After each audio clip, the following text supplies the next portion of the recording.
ஐந்து கரத்தினை ஆனை முகத்தினை இந்தின் இளம்பிறை போலும் ஈற்றினை நந்தி மகந்தனை நாண கொழுந்தினை புந்தியில் வைத்தடி போற்றுகின்றேனே. தனுசு ராசி நேயர்களே, உங்களுக்கு இந்த தை மாதம் எப்படி இருக்கப் போகிறது என்று சுருக்கமாக பார்ப்போம்.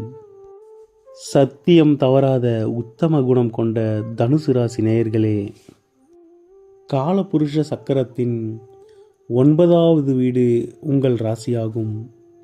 உங்கள் ராசியின் அதிபதி குரு பகவான் ஆவார். நேர்மை மற்றும் ஆன்மீக நாட்டம் கொண்டவர்கள் நீங்கள்.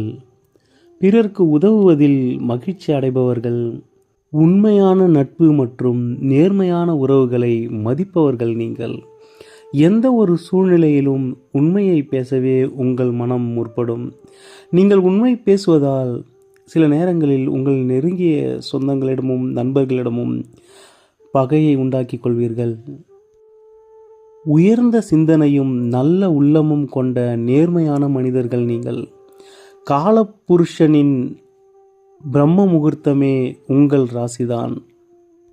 கௌரவம், தன்மானம் என நாம் கூறும் அந்த வார்த்தையின் பிறப்பிடமே தனுசு ராசியாகும். உயர் பதவிகள், கௌரவம் உங்களை தேடி வரும். அதற்கு தகுதியானவரும் நீங்கள்தான். அதிக தன்னம்பிக்கை உடையவர்கள். யாரிடமும் எதையும் கேட்டு பெறுவதை விரும்ப மாட்டீர்கள்.